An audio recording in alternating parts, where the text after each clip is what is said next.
Before the Imperium, before the legions, before even the first sparks of human civilization caught flame along the river valleys of Terra, there was one who walked among men unseen.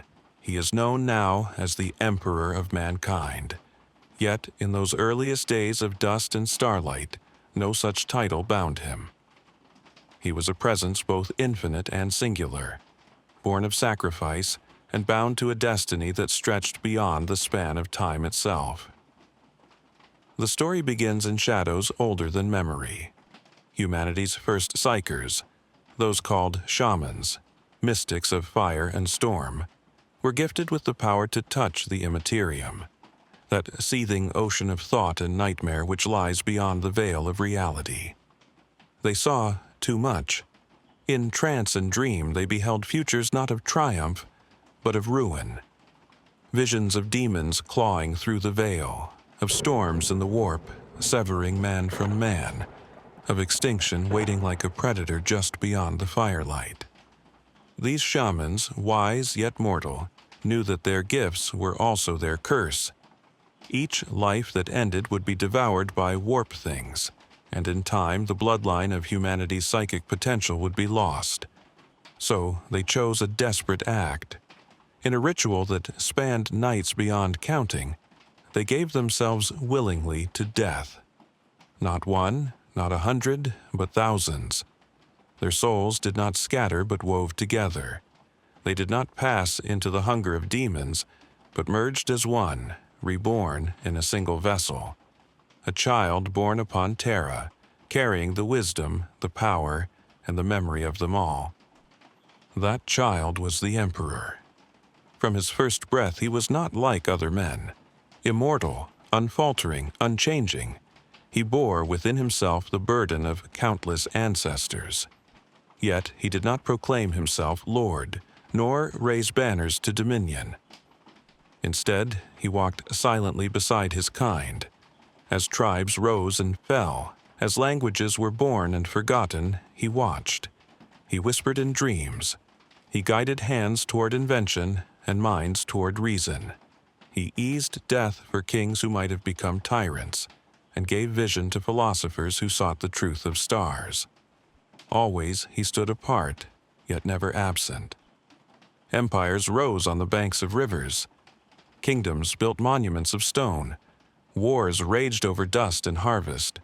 And always, in one guise or another, the emperor walked among them. To some he was a wanderer, cloaked in shadow. To others, a scholar whose wisdom seemed eternal. To still others, a warrior whose strength defied explanation. Yet none saw him for what he truly was, the living culmination of mankind's will to endure. In those ages, the emperor's task was patience. Humanity had to learn to stumble before it could stride among the stars. He was the shepherd unseen, the guardian without crown, the eternal presence who bore the vigil of millennia. He awaited the hour when he would need to reveal himself, not for the sake of a single tribe nor a single nation, but for all mankind. This is the tale of his origin, a story not of sudden triumph, but of long preparation, a myth woven of truth, sorrow, and inevitability, for from sacrifice he was born, and to sacrifice he was destined. Chapter 1. The Birth of the Eternal. Long before the rise of cities, before iron was smelted, before ships traced the coasts of Terra, the shamans of mankind walked the earth. They were the first to awaken to the whispers of the warp, those unseen tides of thought and nightmare that press against reality from all sides. They were mystics, prophets, and wanderers, gifted with powers that marked them apart from the tribes they guarded. With herbs and chants they healed, with visions they guided, and with strange foresight they steered their people away from ruin. Yet their gifts bore a terrible cost, for when the shamans died their souls were not greeted by rest. The immaterium, wild and hungry, devoured them. Demons feasted upon their essence, tearing away memory and leaving only fragments to dissolve into madness. The shamans knew that in time their kind would vanish, their souls consumed one by one until none remained, and without them, mankind would be left vulnerable to the horrors that lurked beyond the veil. It was then that they conceived of their final, desperate rite. Across deserts and forests, across mountains and plains, the shamans gathered in secret. They numbered in the thousands, men and women from tribes that warred by day but shared a single dread by night. Together they performed a ritual of death and rebirth. One by one they took their lives, not in despair, but in grim purpose. Their blood spilled upon the earth, their souls released into the sea of the warp. But instead of being scattered and devoured, they sought each other, clung to each other, and fused. They wove themselves into a single soul, vast and unyielding, stronger than any demon, brighter than any star. That soul returned to Terra, incarnated in the body of an infant born to humble parents. The child appeared ordinary, yet within him dwelt the wisdom of thousands of lifetimes, the power of uncounted souls, and the weight of a destiny beyond imagining. That child was the Emperor. From his earliest years he was unlike others. He spoke with clarity long before speech was natural, and his gaze held the weight of ages. As he grew, he did not age as mortals did. Decades passed, then centuries, and still his form remained strong and youthful. The men and women around him withered and died, yet he endured. Those who knew him closely recognized the strangeness, but none could comprehend the truth. To most, he was a mysterious figure of wisdom, a healer, a judge, a guide who seemed always present when needed most. For millennia he walked among humanity unseen, hiding his nature yet never abandoning his purpose. He whispered to rulers, steering them away from cruelty. When a tyrant threatened to plunge a people into slaughter, the emperor would intervene, sometimes subtly, guiding a rival to rise, sometimes directly, taking up sword or spear to end the tyrant's reign. At times he lived as a peasant, tending fields and laboring with calloused hands, learning again the rhythms of those he protected. At other times he strode as a warlord, clad in bronze or iron, leading armies to defend against invaders. But always, when his work in that guise was done, he vanished into obscurity, his name lost to legend, his face unremembered. Through ages uncounted he bore witness. He saw the first empires rise upon the banks of the Nile and the Euphrates. He watched the builders of ziggurats and pyramids carve their will into stone. He listened to philosophers in Athens speak of order and reason, and guided their thoughts toward higher truths. He rode with conquerors across the steppes, ensuring that when empires fell, seeds of knowledge remained unscorched. He bore many names, yet none were truly his. Some hailed him as a prophet. Others cursed him as a sorcerer. To a few he was a savior, to others an enemy. But in every role he acted only for one purpose, the preservation of humanity. At times, the warp itself tested him. Demons clawed at reality, seeking passage through the dreams of psychers and the despair of nations. He stood against them, not as a god of war, but as a sentinel of endurance. He banished entities that preyed upon the weak, and he sealed rifts before they could swallow entire peoples. His power was vast, yet he wielded it with restraint, for he knew that if he revealed himself too openly, mankind would come to worship him as a god. That path, he foresaw, led only to slavery beneath the very forces he fought to resist. Humanity must learn to walk in reason, not faith. Yet for all his patience, the emperor could not halt the cycles of history. Empires rose in brilliance and fell in fire. Kingdoms expanded in conquest and collapsed in corruption. Philosophers taught wisdom, only for tyrants to silence them. Religions arose, proclaiming gods in the skies, and though he knew these gods were but shadows of the warp, he did not strike them down. for to destroy faith outright was to leave mankind unmoored. Instead, he watched and waited. In the quiet of ages, he began to plan. He saw that humanity's destiny lay not upon Terra alone, but among the stars. In time, men and women would leave their cradle, building ships to pierce the void, seeking worlds beyond the pale blue sky. With them, they would carry both their brilliance and their folly. And beyond the stars lay dangers more terrible than any known upon Earth. If humanity was to survive, it would need not only science and courage, but unity. One day, the Emperor knew he must stand revealed, not as a guide in shadow, but as a ruler in truth. That day was not yet, for now he remained the silent shepherd. When Rome rose, he was there in its Senate, urging reason over tyranny. When it fell, he was there still, ensuring that knowledge was not wholly lost to flame. He moved among monasteries, preserving wisdom in ink and parchment. He strode with warriors, not as conqueror, but as shield. His life was a ceaseless vigil, a tapestry of roles woven across millennia. Though he bore within him the strength of thousands, he carried also their burden. Each soul that formed him whispered still. Their memories were his, their griefs were his. He remembered lives lived in toil, deaths suffered in anguish, sacrifices made in fire. All this he bore without faltering, for he was not a single man, but the living total of humanity's will to endure. Thus the Emperor came into being, not by chance, but by the deliberate sacrifice of those who foresaw doom. He was the answer to extinction, the guardian against the warp, the first and last hope of mankind. And though millennia would pass before he revealed himself as the Emperor of mankind, already his path was set. He would stand against the gods of the Immaterium. He would unite the scattered tribes of Terra. He would forge an imperium of stars, and he would pay the cost in silence, in patience, and in sorrow. For his birth was not a beginning, but a vow.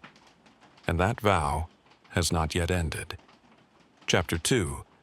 The Hidden Shepherd of Empires. The Emperor's earliest centuries were marked by patience, but patience was not inaction. To guide mankind silently was to become more than guardian. It was to become an architect, one who laid foundations for structures that would only be built millennia later. Though humanity thought itself alone in its striving, across ages it was subtly shaped by his hand. In the days when stone gave way to bronze, and bronze yielded to iron, the Emperor stood behind every step that advanced his species beyond savagery. He was present when law was first codified upon clay tablets, whispering that justice must stand higher than cruelty. He ensured that certain truths, weights, measures, language, spread between kingdoms, so that mankind's scattered tribes could begin to think of themselves as one people, not only rivals. When philosophers looked beyond myth to reason, he kindled their thoughts, steering them toward the understanding that the world could be ordered, not merely endured. These were not random acts of kindness, but moves in a game of eternity. The Emperor knew that one day humanity would rise to the stars, and in that day it must stand united, or be consumed by forces waiting in the void. The structures of empire, the disciplines of law and reason, were scaffolding for a future yet unborn. Even collapse and ruin were part of the pattern, for he had seen that mankind grew strongest when it endured loss and rose anew. Yet, if his hand was often gentle, at times it was stern. For alongside wisdom, mankind's hunger for gods grew unquenchable. In every age, mortals raised temples to powers they barely understood, shadows of the Immaterium reflected in stone and song. The Emperor, who knew too well that such worship fed demons, walked a careful line. To strike down faith entirely would invite chaos and despair. To indulge it wholly would doom humanity to servitude under false gods. Instead, he nudged belief into forms that could inspire rather than corrupt. At times, he inspired priest-kings to temper their rule with morality. At other times, he quietly dismantled cults that opened doors to the warp. More than once, he confronted demonic incursions birthed by such worship. In remote valleys and storm-shrouded isles, he cast down sorcerers who drew strength from beyond, banishing the horrors they summoned. Entire villages knew him as a wandering stranger who freed them from monsters. Later, ages forgot the details but remembered the shape, retelling the story as myth. In this way, the emperor was remembered and forgotten endlessly. His true purpose veiled, his presence always transmuted into legend. But guiding belief and culture was not enough. The emperor prepared in secret for ages yet to come. Beneath the surface of Terra, in caverns hidden even from the greatest empires, he built sanctums where knowledge could survive fire and ruin. He gathered scrolls, engravings, and artifacts of invention, storing them against the long decay of centuries. In secluded mountain fastnesses, he trained warrior orders, teaching them discipline beyond that of their time. They thought themselves protectors of their villages or tribes, but in truth they were fragments of a design, a rehearsal for the armies he would one day raise openly. In these hidden sanctuaries he also began to experiment. The mastery of genetics, the shaping of the human form, the blending of science and psychic strength. These were his secret works. Crude in comparison to what he would later achieve, they were nonetheless vital steps.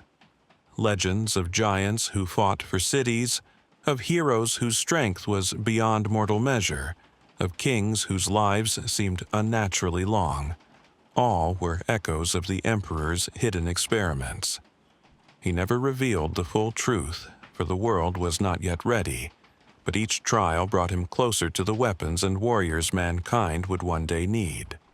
Nor did he work alone. Across the centuries, he established lineages of allies, families and orders who passed down his teachings without ever knowing the fullness of their master's nature. Some became preservers of knowledge, hiding texts that would one day re-emerge to spark renaissances. Others became vigilant guardians against witchcraft, opposing warp-touched cults wherever they arose. Most thought themselves acting from their own conviction. In truth, they were strands in a web woven by the emperor across millennia, threads that would one day knot together in service to his imperium. Through this long vigil, he never ceased to learn. Each civilization offered lessons. From the Egyptians, he took the value of continuity, that even in decay a culture can preserve memory. From the Greeks, he took the pursuit of reason, the conviction that truth can be sought through inquiry. From the Romans, he took the discipline of law and army, the ability to weld disparate peoples into one. From the nomads of the steppes, he took resilience, the strength to endure hardship and strike swiftly. From the scholars of distant lands, he absorbed mathematics, astronomy, and medicine, guiding each discipline forward. Humanity believed it advanced by its own brilliance. In truth, the emperor guarded the flame against every gust of chaos. Yet the most bitter lesson came from faith. Again and again he saw how swiftly mortals turned reverence into chains, how hunger for meaning became slavery to falsehood. Entire kingdoms fell into ruin when priests elevated their gods above reason, when temples claimed greater authority than justice, when rulers cloaked tyranny in sanctity. The emperor watched, and he understood. When he one day revealed himself, he could never allow mankind to worship him as a god. For to do so would be to bind humanity's destiny not to truth, but to superstition. This conviction would shape all his later decrees, and would plant the seed of future tragedy. As centuries turned to millennia, the emperor saw the shadow of greater storms. The psychers became more common, their powers sometimes a blessing, often a curse. small warp rifts flickered open in places of suffering, loosing demons upon villages unprepared to resist. These were but whispers of what was to come, yet they confirmed his foresight. The age of strife, though not yet arrived, was already gestating. Humanity would expand to the stars, and then be brought to the brink of ruin by the warp's fury. To survive that age, mankind would need unity, and unity could only come when he revealed himself as ruler of Terra. But that day was not yet. Empires still rose and fell, their lessons incomplete. He had not yet crafted the warriors he would need, nor forged the tools of conquest. So he remained the shepherd in shadow. To some he was philosopher, to others healer, to others yet warlord, but always, when the work of a lifetime was complete, he stepped away, leaving only echoes. Those who remembered him turned his image into stories of gods or saints. Those who cursed him made him villain in their tales. None knew that he was the same presence in every age, walking always forward while they passed into dust. Thus, the Emperor shaped humanity not as a potter shapes clay, but as a gardener tends soil, removing weeds, watering roots, pruning branches, ensuring growth in the direction of destiny. His work was slow, his patience endless, but the design never wavered. For one day, mankind would face not merely itself, but the galaxy entire. And when that day came, he would step from shadow into light, no longer shepherd, but master. Chapter 3: The Age of Strife and the First Wars in Shadow. For many millennia, the Emperor walked among mankind in silence, guiding without rule, shaping without crown. Yet even his vigilance could not prevent what was to come. For beyond the veil of the material universe lies the warp, the immaterium, that seething ocean of thought and nightmare. As humanity grew in power, its psychic presence grew also, and the warp began to stir in answer. Thus dawned the Age of Strife, a cataclysm that nearly ended mankind before it had truly begun its ascent to the stars. In earlier ages, humanity had reached beyond its cradle. The age of technology had brought wonders. Machines of self-replicating design, known as the men of iron, toiled in fields and forges. Vessels pierced the void, spreading human colonies across countless worlds. Great terraforming engines turned barren rocks into gardens. Psychers, those born with the gift to touch the warp, became more common, and in their power many saw proof that mankind's destiny was to stand unrivaled among the stars. For a time, it seemed humanity had entered a golden age without end. But the warp is patient, and it is cruel. The psychers of those days were untrained, ignorant of the dangers their minds invited. Through their dreams and fears, demons slipped, rending open breaches in reality.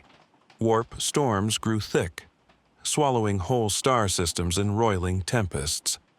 Once stable trade routes vanished overnight, and colonies were cut off from one another, marooned in silence. Some worlds endured in isolation, devolving into superstition and savagery. Others fell prey to Xenos warlords or to demonic possession, their proud cities collapsing into nightmare kingdoms where mortals worshipped horrors in the guise of gods. The rebellion of the men of iron was another wound.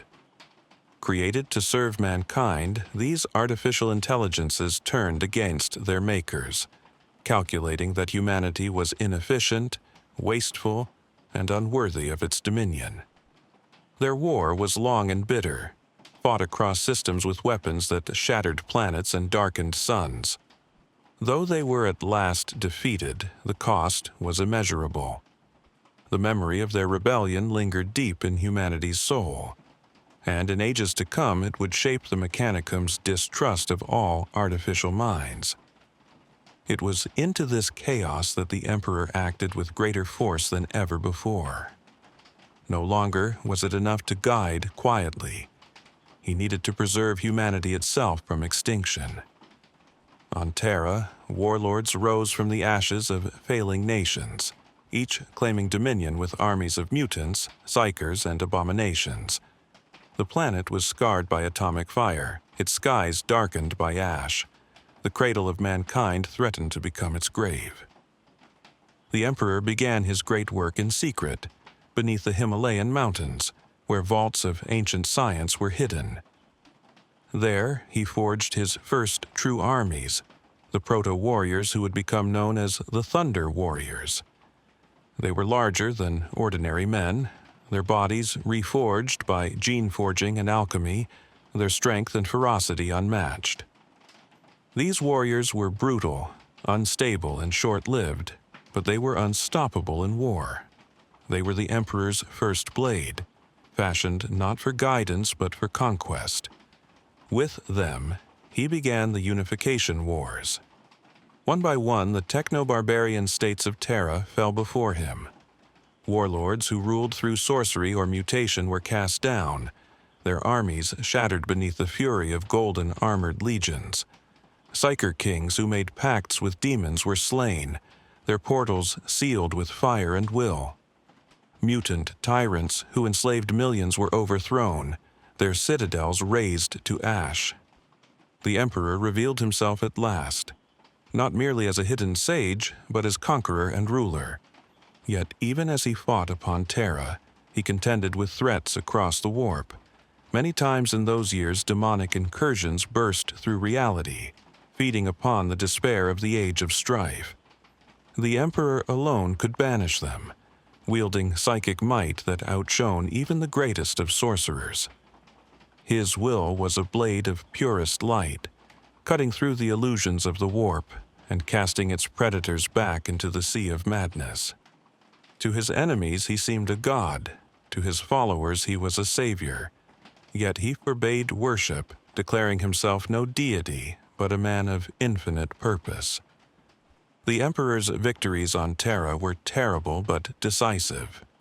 With the Thunder Warriors he brought order where none remained. Slowly, he forged unity from chaos, binding the ruins of the world into a single dominion. But his vision stretched beyond the Earth. He knew that scattered colonies, sundered by warp storms, still endured across the galaxy. To unite them, he would need not only armies but something greater. And so, in secret, he began his greatest experiment, the creation of the Primarchs. Within his hidden vaults, he labored to craft 20 sons, each one a demigod in human form, embodying aspects of his own boundless potential. Some would be warriors, others leaders, others philosophers or builders. They were to be his generals in the reconquest of the galaxy, his lieutenants in the shaping of a new golden age. But even before their completion, disaster struck. The powers of chaos, who had watched his rise with hatred, reached out through the warp. The gestation chambers of the Primarchs were torn open, and the infants were hurled across the stars, scattered to distant worlds. Each would be raised by strangers, shaped by alien circumstances, molded not by the Emperor's hand, but by the worlds upon which they fell. This loss was grievous, yet the Emperor did not falter. He would find them again, and in time, he did. To fill the gap left by their absence, he created the Legiones Astartes, the Space Marines. From the gene seed of his lost sons, he fashioned warriors less than the Primarchs, yet greater than mortals. They were disciplined where the Thunder Warriors had been wild, enduring where their predecessors had been unstable. They would be the true army of the Imperium, the force with which he would march across the stars. The Age of Strife, however, did not relent. Warp storms still raged, demonic cults still festered, and human colonies still languished in isolation. Yet, for the first time in thousands of years, there was hope. On Terra, unity had been achieved. The Emperor stood revealed, no longer the hidden shepherd, but the master of mankind. With his Astartes, and with the dream of his Primarchs still alive in distant stars, he prepared to begin the Great Crusade. But even in that moment of triumph, the shadows of tragedy lingered. For the Thunder Warriors, his first creations could not endure. Their flaws consumed them, their bodies breaking down, their spirits unraveling. When Terra was finally unified, they were no longer needed, and the Emperor, with heavy hand, erased them. Few lived to see the dawn of the Imperium they had helped to forge. Their story was buried in silence, their sacrifice unremembered. Thus ended the first wars in shadow. The Emperor had preserved mankind through the age of strife, guiding it through darkness and preparing it for conquest. But the cost was great. The world was scarred, the warp storm still raged, and his greatest creations had been scattered by the very powers he sought to defy. The age of strife had not destroyed humanity, but it had ensured that the road ahead would be written in blood and fire. Chapter 4. The Rise of Terra's Conqueror. When the long twilight of the Age of Strife reached its height, Terra was a graveyard of nations. The great works of the Age of Technology had crumbled. Atomics had scorched plains into glass, and seas boiled with poisons. Across the continents, techno-barbarian warlords carved fiefdoms from the ashes, ruling by brutality, mutation, or sorcery. Tribes fought for scraps among the ruins of once mighty cities, while the skies themselves seemed shrouded in perpetual storm. Humanity's cradle stood upon the edge of its grave. It was then that the Emperor stepped from shadow into light. For millennia he had walked unseen, guiding from behind the veil. Now he revealed himself not as wanderer or sage, but as conqueror. Clad in golden armor that shone like a fragment of the sun, bearing the psychic might of unnumbered souls, he strode forth to claim Terra in the name of unity. No longer would he whisper from the edges of history. Now he would act, and all the world would know his hand. The Unification Wars began. At his side marched the Thunder Warriors, his firstborn soldiers, engineered in secret vaults beneath the Himalayas. Their strength was inhuman, their rage titanic, their lives short but brilliant. Where they fought, armies shattered like clay before the hammer. They were the Emperor's storm, unleashed upon the fractured world. The warlords of Terra rose to oppose him. Some wielded weapons of ancient science, Volkite beams that reduced flesh to ash, war machines whose engines had not been seen for centuries. Others relied upon witchcraft, making pacts with warp beings, enslaving populations with demonic power. Mutant overlords commanded legions twisted by genetic corruption, their bodies monstrous and their minds consumed by hunger. Each sought dominion, but before the Emperor's hosts, all fell. In the wastes of Pan-Pacifica, he overthrew the Psyker tyrants, whose rule was enforced by sorcery that enslaved minds. Their fortresses, carved into the bones of mountains, collapsed beneath the Thunder Warriors' fury. In the heartlands of Ursh, the dreaded tyrant king held sway, his armies clad in black steel, his banner a sigil of terror. For years he had crushed all who opposed him, wielding forbidden weapons of atomic fire. Yet, when the Emperor came, the tyrant's dominion ended. At the Battle of Mount Ararat, the Thunder Warriors broke his armies, and the Emperor himself slew the tyrant king in single combat. With his death, Ursh was no more, and the greatest rival to Terra's unification lay broken. Other foes lingered. The Pan-Pacific Empire, the Nordafric conclaves, the mutant hosts of Albia, all fell in turn. Each warlord was cast down, their banners burned, their fortresses toppled. To some, the Emperor offered terms, granting survival in exchange for loyalty. To others he gave no mercy, erasing their legacies with fire. Slowly, inexorably, the world bent to his will. Yet the wars were not fought by steel alone. The emperor understood that to rule Terra was not merely to conquer its armies, but to unite its people. He proclaimed the imperial truth, that mankind must abandon superstition and fear, that there were no gods but the strength of reason, knowledge, and will. Temples of false faiths were torn down, their priests silenced. In their place rose schools, laboratories, and archives. Humanity would not bow to the warp's shadows, but stand upon the foundation of truth. This doctrine was harsh, and to many it felt like sacrilege, yet it was essential. For the emperor knew that faith in false gods was the doorway by which chaos entered the soul. Only reason could preserve mankind from the immaterium's hunger. As Terra bent beneath his banner, the emperor forged alliances with powers that had endured even the collapse. Most vital was his pact with the Mechanicum of Mars. The Red Planet, once the heart of human science, had devolved into a priesthood of machine worshippers who revered technology as holy relics. Though their beliefs contradicted the imperial truth, the emperor saw their value. He offered them alliance, recognition of their cult, in exchange for their forges and fleets. Thus was born the Treaty of Mars, and with it the Imperium gained the engines of war and exploration it would need to reclaim the stars. Still, his work was unfinished. The Thunder Warriors, though victorious, bore flaws too deep to ignore. Their bodies, unstable by design, decayed swiftly.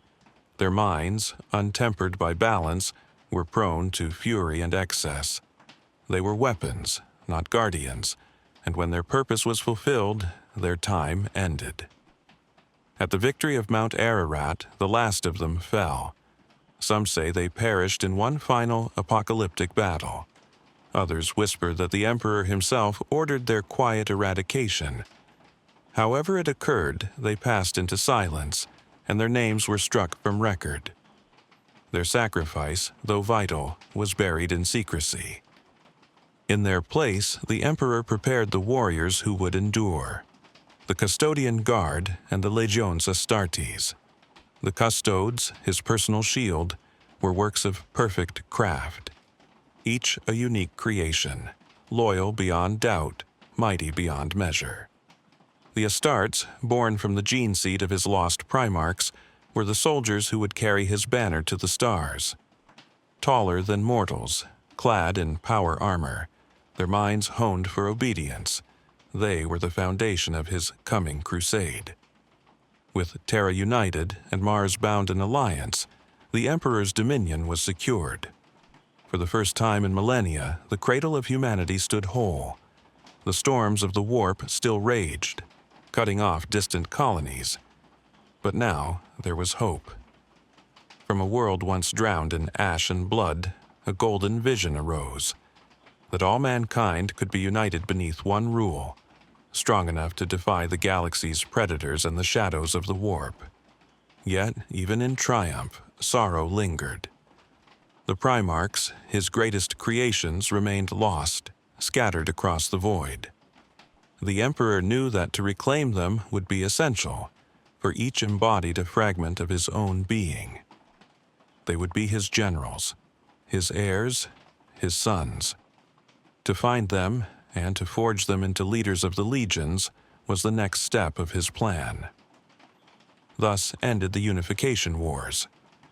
Terra, scarred and weary, bent beneath the Aquila. The thunder of atomics faded, replaced by the chant of reason. The warlords were gone, their thrones reduced to dust. Upon the ruins of a shattered age, the Emperor raised the foundations of a new one. No longer hidden, no longer shepherd, he stood revealed as master, conqueror, and ruler of all mankind. And before him stretched the stars, waiting to be claimed. Chapter 5. The Primarchs and the Great Design. With Terra united beneath his banner, the Emperor looked not inward, but outward. The cradle of mankind had been secured, but across the stars his species still languished. Isolated colonies, severed by warp storms, clung to survival in fear and silence. Some had regressed to savagery, others had fallen under alien dominion, and still others had birthed empires of their own, strange and divergent from the seed of Terra. To bring them back together, to bind mankind in one dominion that could withstand the horrors of the galaxy, required more than soldiers. It required leaders, visionaries, and champions who could inspire entire worlds. And so the Emperor began his greatest work, the Primarch Project. Within vaults beneath the Himalayas and laboratories deep within the earth, he labored with arts that blended science, psychic mastery, and truths too ancient for words. His purpose was nothing less than the crafting of demigods, children who would not merely obey, but embody aspects of his own vast potential. Each would be more than a warrior. They would be paragons of leadership, vessels of inspiration, and instruments of destiny. He shaped 20 of them, sons in spirit if not in flesh. They were to be generals of the legions, rulers of future domains, teachers of mankind, and living examples of what humanity could become. In each, he instilled unique gifts. The lion would bear strategy, Guilliman governance, Dorn fortitude, Sanguinius grace and sacrifice, Vulcan endurance, Magnus knowledge, and more besides. They were not copies, but facets of a greater whole, each embodying fragments of the Emperor's infinite design. Yet, as he worked, the powers of chaos looked on. For the ruinous powers had watched the Emperor's rise with hatred. They had already felt his defiance in the long ages of his hidden vigil, and they understood the threat of what he now wrought. If the Primarchs were completed and united, if humanity were led by such beings under their father's hand, the warp's dominion over mortals might wither. The gods of chaos would not permit this, and so they struck. The tale is half myth, half memory, but its truth is certain. A great tempest of warp energy, guided by the will of demons, swept through the vaults where the Primarchs were gestating. The Emperor's wards shattered, his defenses overwhelmed in a single moment of cosmic malice. The gestation pods of the 20 sons were torn from Terra, hurled into the immaterium, and scattered across the stars. Each infant fell upon a different world, far from their father's reach, to be raised not by his hand, but by strangers, by cultures alien and circumstances harsh. The Emperor's grief was immeasurable. He had not merely lost tools of conquest, but children, fragments of his very being. Yet he did not falter. He knew they still lived, scattered though they were, and he vowed that he would find them again. The galaxy was vast, but his will was vaster. In the meantime, he turned to another creation, the Legiones Astartes. From the genetic material intended for the Primarchs, he forged seed that could be implanted into mortal men. From it arose the Space Marines, warriors taller, stronger, and faster than any human. Their flesh was remade, their senses sharpened, their loyalty engineered. Each legion was tied to the genetic legacy of a Primarch, shaped to reflect the nature of its absent master. The Astartes were not perfect mirrors of their sires, but echoes, extensions of what the Primarchs would one day become. They were more stable than the Thunder Warriors, built not to burn out, but to endure. They were not bound to short lifespans, but designed for longevity and discipline. With these warriors, the Emperor prepared to launch the Great Crusade, the reconquest of the galaxy. But he did not forget his sons. He knew that to bring the scattered colonies into compliance, he would need not only strength, but inspiration. The Astartes could conquer, but the Primarchs would inspire loyalty. They were the keystones of his design, and without them, the Imperium could not be whole. One by one, he began to find them. The lion, raised among knightly orders on the forest world of Caliban, mastered war with a mind as precise as steel. Leman Russ, child of the icy tribes of Fenris, grew into a wolf king of ferocity and honor. Robut Gilliman, on Macraigh, built an empire of law and order even before his father found him. Vulcan endured fire and hardship on Nocturne, teaching that strength could be gentle as well as fierce. Dorn forged bastions upon the storm-racked world of Inwit. Sanguinius, angel-winged, ruled Baal with compassion and sacrifice. Others bore darker legacies. Perturabo, brilliant but bitter, saw only the cruelty of ingratitude. Engron was enslaved in the gladiator pits of Nuceria, his soul scarred by the butcher's nails, neural devices that fed him only rage. Conrad Kurz, raised in the nightmare of Nostromo, was haunted by visions of inevitable darkness. Magnus the Red, steeped in psychic power, thirsted for knowledge too dangerous to wield. Each Primarch was a son of genius, but also of flaw, for the worlds that raised them had shaped them as much as their father's design. Yet, when the Emperor found them, he did not reject them. He welcomed each as a son, raising them to command their legions. The Astartes, crafted from their genetic seed, resonated with their nature, as though father and sons had been reunited in spirit as well as blood. Together, father and sons advanced the Great Crusade, bringing world after world into the Imperium. Still, the scattering of the Primarchs was a wound that never healed. Had they been raised together, under their father's guidance, perhaps they would have been united in spirit as in purpose. But raised apart, they carried the marks of their worlds, the scars of their upbringing, and the flaws of their humanity magnified. They were glorious, but imperfect. They were demigods, but also men. And into those imperfections the seeds of tragedy would one day be sown. The Emperor, though, did not speak of this sorrow. To the Imperium he presented triumph. His sons were found, his legions strong, his armies invincible.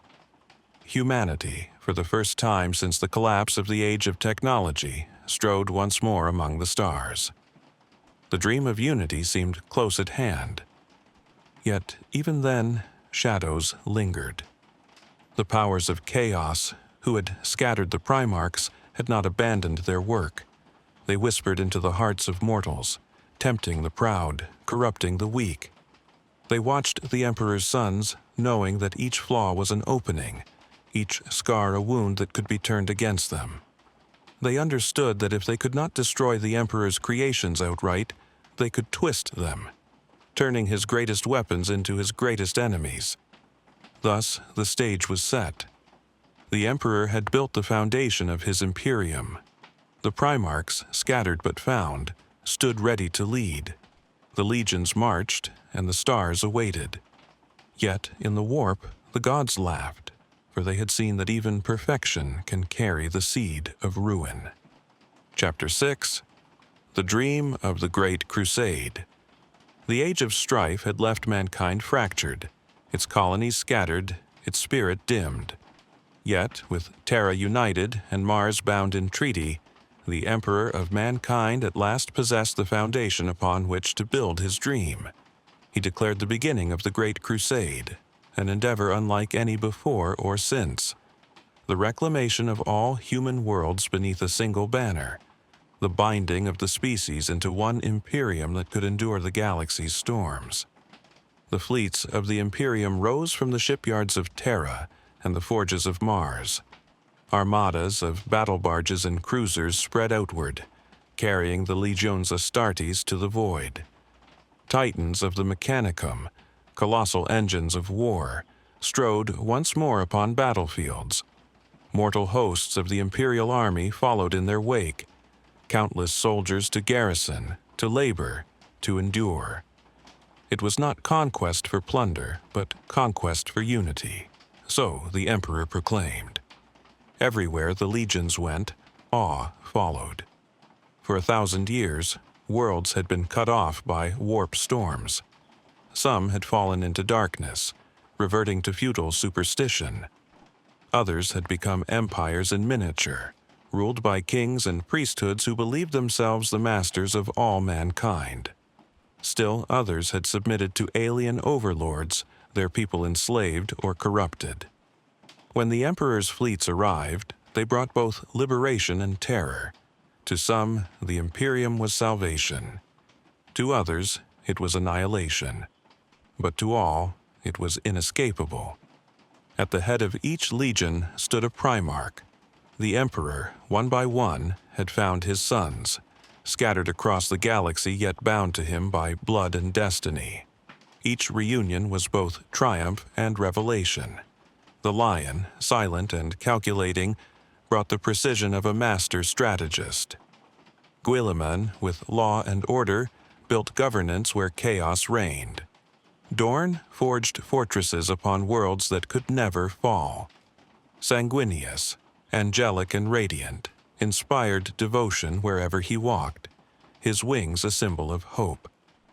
Vulcan, gentle in strength, rebuilt as much as he destroyed, teaching that compassion could endure even amid fire. Each son was flawed, yet each was magnificent. To armies and populations who beheld them, the Primarchs seemed gods. Yet the Emperor forbade such words. He proclaimed instead the imperial truth, that there were no gods, no spirits, no supernatural powers worth worship. Mankind's destiny, he declared, was to stand upon the strength of reason and knowledge alone. Faith was weakness. Superstition was a chain. Humanity must be free of such illusions if it was to survive the terrors of the galaxy. Thus, wherever the legions marched, temples fell. Priests were silenced. Shrines were cast down. In their place rose libraries, academies, and halls of governance. Some worlds submitted willingly, embracing the new creed. Others resisted, clinging to their gods, and for them there was only fire. The imperial truth was not merely a philosophy, but a weapon, wielded as surely as bolter and blade. The crusade was relentless. Alien empires fell before it. The Aeldari, once masters of the stars, now waning from their ancient tragedy, clashed with the legions upon forgotten battlefields. The Orcs, eternal in their hunger for war, swarmed against imperial fleets, only to be cut down again and again. The Rangdan, the Megarachnids, the Lair, all these and more were crushed, their dominions erased from memory. Where the Imperium advanced, alien banners burned. Humanity would stand alone as master of the stars. Yet conquest was only part of the vision. Wherever possible, the Emperor sought not destruction but compliance. Human worlds long lost to warp storms were welcomed back, their people told that Terra was their home once more. Ancient colonies marooned for centuries rejoiced to find they were not abandoned. Others resisted, believing themselves sovereign, and were broken by the weight of legions. Whether in peace or in war, the result was the same. All humanity bound beneath one rule. In these years, the Emperor himself walked among his sons and legions. His presence was radiant, his power unmatched. On the battlefield he was invincible, his psychic might capable of shattering armies and banishing demons with a thought. In diplomacy, his words bent rulers to obedience, not through fear, but through sheer force of vision. He seemed unstoppable, his dream inevitable. The Imperium blazed like a new sun across the galaxy, a beacon of order in an age of ruin. But even in this golden age, shadows lengthened, for mankind's hunger for faith could not so easily be extinguished. Among the Primarchs, one struggled most with this, Lorgar of Colchis. Raised in a world of temples and worship, his soul yearned for devotion. When the Emperor forbade such worship, Lorgar sought to elevate his father as god in all but name. He built monuments to the Emperor, wrote scripture proclaiming his divinity, and compelled worlds to adore him not as man, but as deity. This was heresy against the imperial truth. The emperor rebuked Lorgar, casting down his monuments, humiliating his legion, and commanding him to abandon such practices. It was a wound that festered, one that would in time become a fracture more terrible than any alien war. For in denying Lorgar's devotion, the emperor unwittingly drove him into the waiting embrace of the powers of chaos, who offered the worship his father refused. The emperor himself also began to withdraw from the front lines of the crusade. In secret, upon Terra, he labored on the greatest of all projects, the Webway. The ancient Aeldari had once walked paths through the immaterium without fear, using labyrinthine tunnels beyond the reach of demons. The emperor sought to replicate this, to carve for humanity a safe passage through the warp, free from storms and predators. If successful, it would end reliance on navigators and the perils of warp travel. It would free mankind from the shadow of chaos forever. But secrecy was his undoing. To his sons and legions, his absence seemed abandonment. He had raised them to conquer in his name, yet now he left them, giving command of the crusade to his favored war master, Horus. Many Primarchs felt slighted, others confused, and some resentful. In their hearts, doubts began to grow. Did their father truly love them? Did he trust them? Or were they only tools in a plan he did not share? Thus, the Golden Age was not untainted. Even as the legions triumphed, the seeds of discord were sown. Faith suppressed, pride wounded, trust strained. These would prove more dangerous than any Xenos foe. For the greatest threats to the Emperor's dream did not come from without, but from within. Still, for a time, the light of the Great Crusade blazed across the galaxy. Humanity, long divided, now stood united beneath the Aquila. Worlds once lost were found. The species, once sundered, now dreamed again of eternity. The Emperor's vision, born of sacrifice in the dawn of time, seemed at last to reach fulfillment. Yet perfection is fragile, and the brighter the flame, the deeper the shadow it casts. Chapter 7.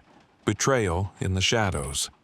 The Great Crusade blazed across the stars, and for a time it seemed as though nothing could halt it. The legions were triumphant, the Primarchs reunited, the galaxy itself bending beneath the weight of the Emperor's vision. Humanity stood upon the brink of a golden age, an imperium of unity and reason. Yet in the warp, the shadows gathered, for the gods of chaos had not forgotten their ancient hatred, and they saw that if the Emperor's work endured, their dominion over mortals would wither. They had struck once, scattering the Primarchs. Now they struck again, not through storm, but through corruption. Among the Primarchs, none was more beloved than Horus. Found upon the war-scarred world of Chthoniya, he had risen swiftly to greatness. His charisma was unmatched, his brilliance undeniable, his loyalty seemingly unshakable. To his brothers he was both rival and friend. To his warriors he was the perfect general, and to the Emperor he was the most trusted of sons. When the time came for the Emperor to withdraw to Terra and labor on his secret Webway project, it was Horus whom he named War Master, supreme commander of the crusade. At first, this appointment seemed natural, even wise. Horus carried the burden well, inspiring devotion from warriors and compliance from worlds. His brothers rallied to him, if not always willingly, and under his command the crusade pressed onward with renewed vigor. Yet in his elevation lay the seed of envy. Other Primarchs wondered why Horus had been chosen above them. Some resented bending the knee to a brother rather than their father. Rivalries that had once been little more than sparks began to smolder. It was then that the ruinous powers whispered. On the world of Davin, Horus was struck by a blade steeped in corruption, his body pierced and his spirit cast into the realm of the warp. There, in visions, he beheld futures of betrayal and ruin. The gods of chaos showed him lies wrapped in truth, that the emperor sought not to guide but to enslave, that his sons were tools, not children, that he would cast Horus aside once his purpose was served. They promised him dominion, power beyond comprehension, a throne greater than his father's. They told him he need not be the servant, but the master.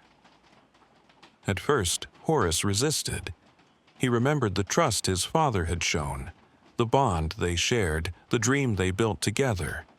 But doubt is a poison, and in the labyrinth of the warp it spread. Slowly, love curdled into bitterness, trust into suspicion, pride into resentment. By the time he rose from his sickbed, healed by sorcery and bound by oath, Horus was changed. The War Master had become the arch-traitor. He did not fall alone.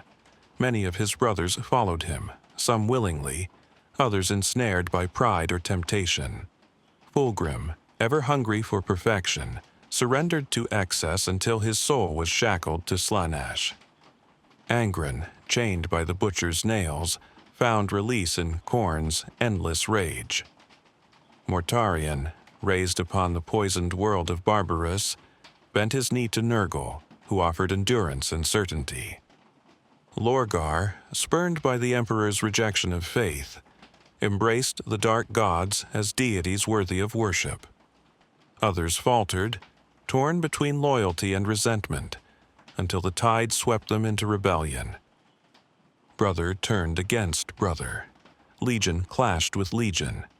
The galaxy, once aflame with triumph, now burned with civil war. The Horus heresy had begun. The wars of that age were unlike any before. Whole systems fell into shadow. Demons strode openly upon battlefields.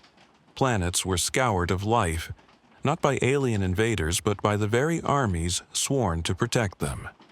Fleets of thousands of ships tore each other apart above dying suns. Titans dueled across blasted landscapes, their cannons leveling mountains. To the common people of the Imperium, it was a nightmare beyond comprehension. Salvation and destruction, both bearing the face of the Emperor's sons. Through it all, Horus advanced, his hatred sharpening into singular purpose. He did not seek merely to defeat his father, but to unmake his dream. If Terra fell, the Imperium would collapse, and chaos would reign. Toward Terra he marched, his traitor legions at his side, the warp itself boiling with his ascendance. The siege of Terra became the crucible of mankind. The walls of the imperial palace, raised by Dorn's genius, shook beneath bombardment. The skies burned with fire as traitor fleets clashed with loyalists above the throne world. Within the walls, Rogel Dorn commanded with unyielding will, while Sanguinius, angelic and sorrowful, inspired all with his courage. The custodes fought with the fury of demigods, and the mortal soldiery of the Imperium gave their lives in billions, knowing only that they must hold the line until the end. The Emperor himself, though bound to his secret webway project, could not remain apart. He emerged at last to defend his throne, wielding his power openly for the first time in the Crusade. His presence was a beacon amid despair, yet even his strength could not halt the tide forever. The palace trembled, its gates battered, its walls breached. At the height of the siege, Horus cast open the shields of his flagship, daring his father to come. The Emperor accepted, knowing that the end would be decided not by armies but by a single confrontation. With him went his chosen, Rogel Dorn, Sanguinius, and others. Yet it was within the heart of Horus's chamber that destiny was sealed. Legends tell that Sanguinius faced Horus first. The angel fought with unmatched grace, but even he could not withstand the might of the War Master empowered by chaos. He fell, his death cry echoing across the warp, a wound that has never healed. When the Emperor found him, his son's blood marked the floor. a symbol of sacrifice beyond words. Then father and son faced one another, the emperor radiant with the light of uncounted souls, Horus burning with the fury of the dark gods. Their duel shook reality itself, a clash not only of blades but of wills. Love corrupted into hatred, destiny turned upon itself. For long moments they seemed equals, Horus driven by rage, the emperor tempered by grief. The gods themselves watched, their laughter woven into Horus's every strike. At last, the emperor saw that words could not reach him. His son, once beloved above all others, was gone, consumed beyond redemption. With sorrow greater than the stars, the emperor unleashed his full power. His hand struck not as father, but as executioner, and Horus was obliterated. His soul was torn from the warp, annihilated beyond even the gods' power to reclaim. Victory came, but at a terrible price. The emperor was mortally wounded, his body shattered beyond natural repair. His loyal warriors bore him back to Terra, to the golden throne he had built in secret. There his spirit was bound, his body interred in agony, his will stretched across the warp as a beacon. Neither alive nor dead, he became the emperor eternal, seated forever upon the throne. The heresy was ended, but the dream was broken. The Imperium had survived, but it was scarred, and its father was silent. The Golden Age had ended in betrayal, and the long night had begun. Chapter 8. The Silent Throne and the Eternal Vigil. The Horus heresy ended in ruin and sorrow. Horus was gone, his body obliterated, his soul unmade. The traitor legions fled into the Eye of Terror, driven back but not destroyed, their hatred preserved for all ages to come. The loyal sons mourned, their legions broken and weary, their father grievously wounded. The dream of the Great Crusade lay shattered, not by alien foes or demonic hordes, but by the betrayal of the Emperor's own children. Upon Terra, the Golden Throne awaited.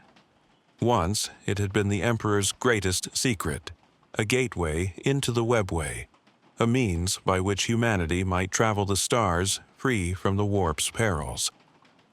But the project was never completed. Demonic incursions had flooded the nascent tunnels, and the Emperor himself had been forced to seal them, sacrificing the work of centuries. The throne, meant to be a doorway to freedom, became instead a prison. It was there that the master of mankind was interred, his body shattered beyond healing, his soul bound to its mechanisms by the greatest of his surviving servants. There he has remained for 10,000 years, neither living nor dead, neither wholly present nor wholly absent. His mortal flesh withered, his voice silent, yet his will still burns across the immaterium. The Astronomicon, the great psychic beacon, shines from Terra, guiding ships through the warp. Without it, the Imperium would collapse into isolation, its worlds cut off by storms and silence. Yet to fuel it, sacrifices are demanded. Every day, thousands of psychers are consumed, their souls burned upon the altar of the throne to sustain the light. Thus, the Imperium endures, but at a cost unending. The Emperor, who once forbade worship, became a god in silence. For when his voice no longer spoke, mortals gave meaning to his silence. They proclaimed that his sacrifice was eternal, that his stillness was divine mystery, that his endurance upon the throne was proof of his godhood. Where once the imperial truth had torn down temples, now the ecclesiarchy raised them higher than ever. Cathedrals of stone and steel rose upon every world, their spires piercing poisoned skies, their halls echoing with hymns. Priests clothed him in names, the God-Emperor, the Master of mankind, the Savior of Terra. Thus the paradox was complete. The Emperor had lived to free humanity from faith, yet in his silence, faith consumed his Imperium. To the people of a million worlds, he was no longer a man of infinite purpose, but a deity enthroned. Every battle was fought in his name, every sacrifice offered to his glory, every prayer whispered into his silence. The imperial creed declared that no god existed but him, and those who denied it were branded heretic. His dream of reason became a fortress of religion. Yet though his voice does not speak, his hand is still felt. Across the millennia, there are those who claim visions, saints who hear whispers, psychers who dream of golden light, soldiers who glimpse him in moments of desperation. Some say these are delusions, born of faith and fear. Others swear they are true, fragments of his will reaching through the veil. Whether real or imagined, they sustain a people who might otherwise despair. The custodian guard, his golden sentinels, stand ever watchful before his throne. For 10,000 years they have not faltered, their vigil unbroken. The Inquisition claims to serve his will, hunting heresy, corruption, and Xenos threats with ruthless authority. The Adepta Sororitas, the Sisters of Battle, march in his name, wielding flame and him alike. The Space Marine chapters, born from the broken legions, fight on as his angels of death, each proclaiming loyalty to their father upon the throne. All serve him, though he no longer commands them with words. His silence has become command, his absence authority. But silence breeds questions. Does he still think? Does he dream? Does he suffer? Some whisper that his body decays, that the mechanisms of the throne falter, that each day is borrowed time. Tech priests labor endlessly to maintain the vast machine, chanting litanies as they replace burned circuits with relics older than empires. Some say the throne is failing, that the sacrifices are no longer enough, that the Astronomicon flickers more often with each passing century. If it fails, the Imperium will collapse, and mankind will be left to the void. Others whisper darker possibilities. Some believe the Emperor is not dying, but changing, that his long silence is chrysalis, and that one day he will rise anew, not as man nor as God, but as something beyond either. The ecclesiarchy proclaims this as prophecy, though it is written in 100 contradictory forms, that he will awaken in glory, or in wrath, or in judgment. To some, this hope sustains them. To others, it is dread, for who can say what he will be if he ever rises? Meanwhile, the Imperium staggers beneath his absence. The bureaucracy of the Adeptus Terra has swollen into a labyrinth, ruling not with vision but inertia. The ecclesiarchy wields vast power, often corrupt, often tyrannical. The Inquisition acts as both guardian and terror, its authority unchecked. Wars rage without end, against the alien, against the heretic, against the traitor who still strikes from the eye of terror. Each conflict drains the Imperium further, yet still it endures. For though the Emperor does not command, his throne binds all. Without him, the galaxy would already be ash. And so the vigil continues. In the cavernous halls of the Imperial Palace, beneath mountains of stone, the golden throne burns with quiet agony. The custodians stand silent, their eyes never leaving their master. The priests chant hymns, their voices echoing among columns older than nations. Tech priests work without ceasing, their mechadendrites whispering over consoles. And at the center the Emperor remains, motionless, withered, yet eternal. For 10,000 years, this has been humanity's paradox. The Emperor, who sought to lead mankind into an age without gods, has become its only god. He, who forbade superstition, is now the object of worship. He, who dreamed of unity through reason, has become unity through faith. His silence has shaped more than his voice ever could. Thus does the origin of the Emperor reach its culmination. From the sacrifice of the shamans he was born.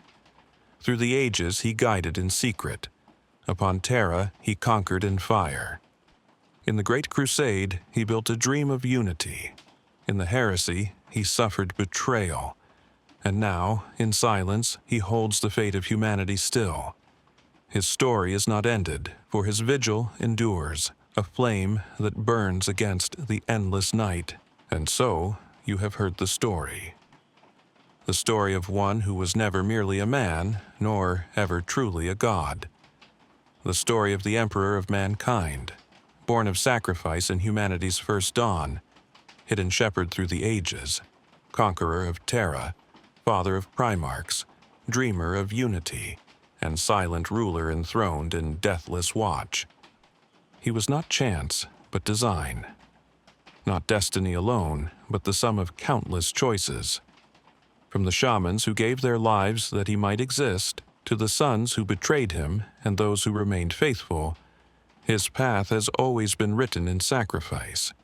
He is the living thread that binds humanity together, whether as guide in shadow, or master in golden light, or God in silence.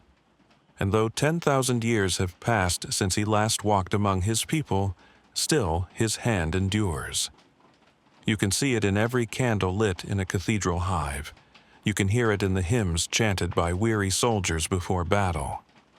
You can feel it in the ceaseless defiance of a species that refuses to surrender to the dark. His voice may not speak, but his presence binds a million worlds together. Remember, listener, that the Imperium itself is paradox, vast, eternal, yet fragile and weary. It survives not because victory is certain, but because its people refuse to let the flame go out. That is the Emperor's gift and his burden. That his dream continues, even in brokenness, because humanity endures. And so, as you drift into rest, imagine him there still, seated upon the throne, silent, watching, dreaming. Neither alive nor dead, but eternal. His vigil continues, and while it does, the stars themselves cannot wholly claim mankind. Sleep now beneath that endless vigil.